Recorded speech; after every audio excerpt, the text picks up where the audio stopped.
네, 안준영 변호사 모셨습니다. 어서 오세요. 네, 안녕하세요. 자, 오늘은 어떤 이야기일까요? 네, 12.6 사건, 즉 박정희 전 대통령을 살해한 혐의로 사형을 당했던 김재규 전 중앙정보부장이 네. 사망한 지 무려 45년 만에 법원의 판단을 다시 받게 되었다는 뉴스가 이번 주에 있었습니다. 네. 서울고등법원 형사 7부는 지난 19일 내란 목적 살인에 대한 재심을 결정했는데요. 당시 전두환 신군부 계엄사령부가 김재규 전 부장을 폭행하고 고문한 사실을 일부 인정하면서 재검증이 필요하다고 본 것입니다. 그래서 오늘은 김재규 사건과 더불어 우리나라 재심제도 전반에 대해서 좀 짚어보는 시간을 갖도록 하겠습니다. 참 오래 걸렸네요. 11억으로부터는 45년. 네, 그다음에 그렇습니다. 그 유족들이 재심을 청구한 날로부터는 4년 10개월 만에 이게 받아들여진 거잖아요. 네, 그렇죠. 거의 5년이 걸렸습니다. 재심 여부를 결정하는 데만 5년이 걸렸습니다. 그러니까요. 예.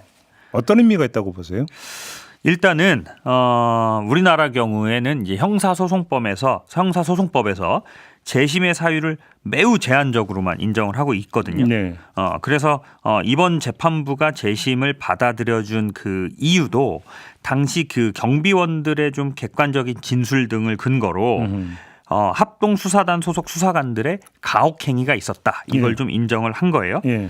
그래서 이제 수사기관의 위법성이 인정이 됐고 고문과 폭행이 있었기 때문에 뭔가 이 당시에 수사 과정과 재판 과정에 문제가 있었던 것은 확실하구나라는 정도의 사실이 지금 밝혀진 겁니다. 아니 그러니까 그때 그 김재규 중장부장에 대한 수사 재판 더 나가서 사형 집행에서 문제가 많았다는 것은 옛날부터 계속 제기되어 왔던 문제 아니었습니까? 예, 거의 40년 동안 꾸준히 문제가 제기가 되어 왔는데요. 예. 제가 좀 몇 가지 좀 예를 들어 보이면 사형이 이제 선고 확정되고 나흘 만에 집행됐다라는 건 사람들이 좀 많이 알고 계시는 것 같아요. 이것도 좀 이례적이지만 이제 기소하는 데까지 한 달이 걸렸는데요. 예.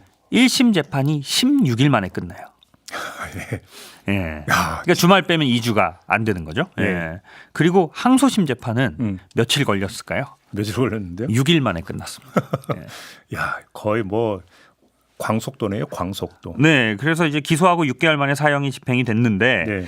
이제 당시 그 변호를 맡았던 안동일 변호사님 아직도 지금 활동하고 계신데요. 네. 그 안동일 변호사가 이런 얘기를 하더라고요. 이거는 재판이 아니라 개판이었다.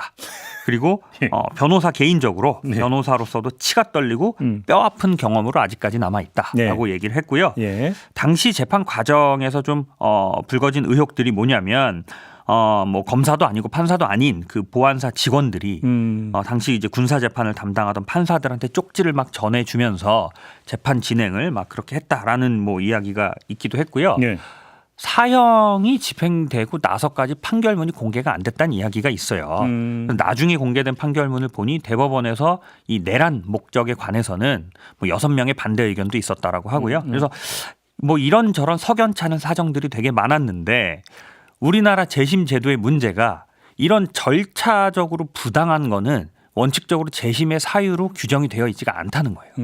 예. 그래서 이번 사건에서도 뭐 이렇게 졸속 재판이었다라던가 뭐 재판 과정에 이런 문제가 있었다라는 게 아니라 그 수사기관의 이제 고문과 협박을 재심 사유로 법원에서 설정한 이유도 법에서 명확하게 딱 그 정도만 재심 사유로 정하고 있기 때문입니다. 예. 재심 제도에 대해서는 좀 이따 좀 살펴보도록 하고 네. 아무튼 이제 재심 결정이 내려졌잖아요. 네, 그러면 그렇습니다. 내란 목적의 살인 혐의에 대해서 나왔던 판결이 사형이었잖아요. 네, 그렇습니다. 그러면 이게 그러니까 잘못된 판결인지 그러니까 다시 보게 되는 거잖아요. 그렇죠. 쉽게 재판을 말하면 다시 재판을 시작하는 다시 하는 거잖아요. 네, 그렇습니다. 그럼 예를 들어서 무죄가 나올 수도 있다. 뭐 이렇게 얘기가 되는 건가요? 근데 사실 이제 뭐 법조계의 의견은 어쨌든 사람을 살해한 그 사실 행위 자체는 변함이 없고 살인죄가 인정되는 것은 이제 변함이 없기 때문에 형량이 바뀔 가능성은 크지 않지만 당시 김재규 전 부장에 대한 혐의가 두 가지예요. 내란 목적이 있는 살인이었냐. 예, 그래서 내란 목적이 있었냐라는 거에 대해서 이제 중점적으로 재판에서 다뤄지게 될 거고. 살인의 동기가 되겠네요. 그렇죠. 또 하나는 내란 미수죄가 있거든요. 예. 이것도 이제 같은 맥락이죠. 예. 근데 김재규 당시 전 부장은 내란 목적, 내란의 혐의에 대해서는 끝까지 부인했었단 말이에요.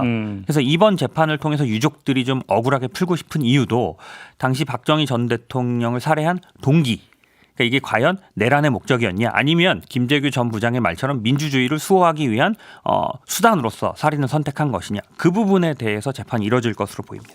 근데 일각에서는 이 재심 결정을 윤석열 대통령 내란 그 혐의에 대한 형사재판과 연결짓는다는 이게 무슨 얘기예요?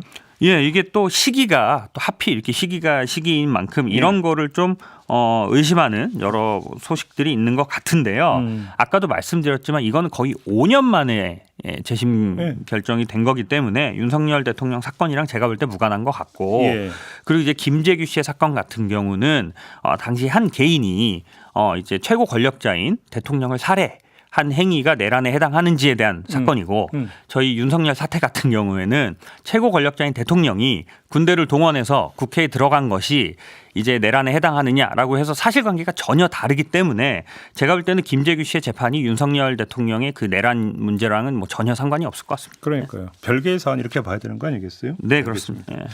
그 재심 제도에 대해서 한번 좀 살펴봤으면 좋겠는데 아까 그 우리나라에서는 재심 사유가 너무 제한됐다라고 말씀을 주셨잖아요. 어떻게 되어 있는데? 일단 우리나라는 3심제라는 거 다 알고 계실 거예요. 네. 저희가 가위바위보를 하더라도 우리나라 사람들은 3을 좋아해요. 3세판이잖아요. 그래서 맞아요. 누구나 이제 3번은 재판 받을 기회가 있는데 재심이라는 것 자체가 3심제 외 예외죠. 그렇죠. 그러니까 재판을 3번 받은 사람이 다시 재판을 받을 수 있게 하는 거기 때문에 뭐 우리나라뿐만 아니라 전 세계가 다 엄격하게 규정하고 있는 것은 맞아요. 근데 이제 한국은 유독 더 재심에 대해서 좀 박한데요. 증거가 위조되었다거나 아니면 재판 당시에 없었던 확실한 증거가 새로 나온다거나 그렇죠. 혹은 이렇게 수사기관의 위법성 이런 것들이 밝혀진 경우에 대해서만 아주 예외적으로 인정을 하고 있습니다. 수사나 증거의 효력을 인정하기 어려울 때 그 객관적으로 누가 봐도 그럴 때에만 재심을 허용한다. 네, 그렇죠. 굉장히 제한적으로 허용하기 때문에 뭐 통계에 따르면 재심을 청구하는 숫자 자체도 점점점 줄고 있고요.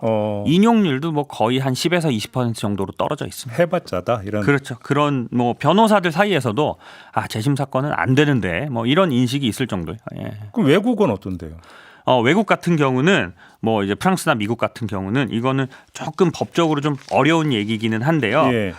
증거가 이제 새로운 증거냐 또 명확한 증거냐 요 둘 중에 요건을 하나만 충족해도 재심을 받아줘요. 대부분의 나라에서는. 그럼 여기서 이제 우리가 보통 새로운 증거라고 해서 기존 판결을 뒤집을 정도로 그렇죠.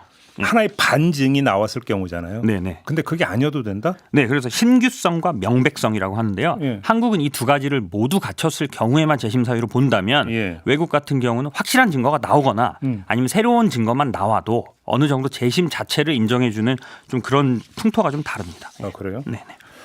근데 재심 신청을 받아들이기까지 그 검토가 좀 너무 오래 걸리는 거 아닙니까? 이것도 사건에 따라 좀 다른 것 같은데요. 김재규 씨 사건 같은 경우는 거의 5년 가까이 걸렸고요. 그 최근에 그 재심을 통해서 그 자유의 몸이 된 김신혜 씨 사건 기억하실 거예요. 김신혜 씨 사건은 재심 청구하고 1년 안에 재심 결정이 나긴 했어요. 굉장히 빨리 났죠. 근데 여기서 사실상 진짜 문제는 뭐냐?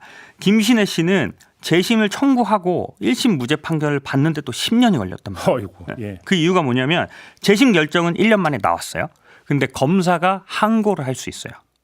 또 그거를? 법원의 재심 결정에 대해. 지금 김재규 씨 사건도 이제 검사가 항고하겠죠. 근데 검사의 항고가 기각이 되면 재항고라는 걸 또 할 수가 있습니다.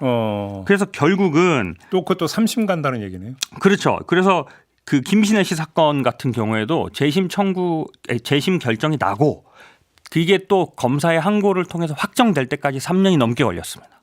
이렇게 하면 진을 빼는 과정이네요, 한마디로. 그렇죠. 그리고 나서 재심이 시작하고서 1심 무죄가 나오는데 또 6년이 걸렸어요. 그러니까 이 김재규 씨 사건도 지금 10년 안에 결론이 날지 안 날지가 불확실할 정도로 이 재심 재판의 절차 자체도 너무 느리게 진행이 되고 있죠. 그러니까 두 가지가 있네요. 재심 신청을 받아들일 확률도 높지 않고 시간도 되게 오래 걸리고. 그럼 변호사들 입장에서도 그렇게 뭔가 반길만한 사건은 아니겠네요. 그렇죠. 재심 사건을 제가 오늘 선임해도 이게 지금 10년 안에 결론이 날지 안 날지 모르잖아요. 혹시 찾아오는 의뢰인들이 있어요? 사실 재심 상담은 정말 많이 요청이 와요. 그래요? 근데 저도 그래서 이제 형사 사건을 많이 하다 보니까 구치소에 있는 분들이 재심을 원한다라고 해서 상담 요청이 많이 오는데 막상 가보면 좀 얘기를 듣다 보면 억울한 사정이 있는 것 같아요. 그런데 뭐 가면은 억울하지 않은 사람 한 명도 없다. 그렇죠. 뭐 재판에서 좀 이거는 받아들여지지도 않고 좀 재판을 충실하게 못 받은 것도 좀 있는 것 같은데 재심 사유가 워낙 엄격하다 보니까 저도 의뢰인들한테 늘 하는 얘기가 그런데 재심 인용률이 너무 낮다. 보다 좀 확실한 증거가 있지 않은 이상 좀 어렵다라고 계속 부정적인 얘기를 많이 하게 되죠. 근데 상담을 해본 결과 정말로 이거는 재심이 좀 될 수도 있을 것 같은데라고 하는. 네네. 그러니까 일방적으로 그냥 자기 억울함만 하는 이건 안 될 것 같은데 오잖아요. 네네. 감과 촉이 오잖아요. 맞습니다. 예. 비율이 어느 정도 되는데요? 제가 볼 때는 한 반반인 것 같아요. 그 정도로 많아요? 예, 물론 제가 이제 의뢰인의 이 이야기만 듣기 때문이긴 하지만 양쪽 이야기를 못 들어봐서긴 하지만 한 반반 정도 같고요. 그리고 이렇게 사람들이 재심을 많이 원하는 이유는 우리나라가 아까 말씀드렸지만 3심제지만 사실상 대법원 재판은 지금 심리불속행이 너무 많잖아요. 그렇죠. 그러니까 대법관들이 이거를 판결문을 제대로 읽어보지도 않고 기각하는 경우가 너무 많기 때문에 사실상 2심제로 운영이 되고 있는데 잠깐만요. 판결문도 안 읽어보고 기각한다고요? 대법관 숫자가 딱 14명밖에 안 돼요. 재판장 빼면 13명. 그러면 안 되는 거죠. 그건. 근데 이제 사실상 대법관 수가 적기 때문에 이 모든 상고 사건을 다 읽는다는 게 물리적으로 불가능하거든요. 예. 게다가 이제 그나마 있던 1심과 2심 중에 항소심도 요새는 1심 판단을 최대한 존중한다라는 취지에서 항소심도 이제 결과가 안 바뀌는 경우가 많아요. 그러니까 이제 의뢰인들 입장에서는 내가 제대로 된 3심 재판을 보장받지 못했다라고 생각을 하는 거죠. 그렇기 때문에 3심 재판이 끝나도 받아들이질 못하고 재심을 원하는 경우가 많습니다. 그렇죠. 네. 그게 근본적인 문제라고 봐야 되는 거죠. 네, 내가 그렇습니다. 충분히 나의 억울함을 호소하면서 객관적으로 판단받을 수 있는 기회를 받지를 못했다. 네네. 여기서 오는 억울함. 이런 그렇습니다. 예.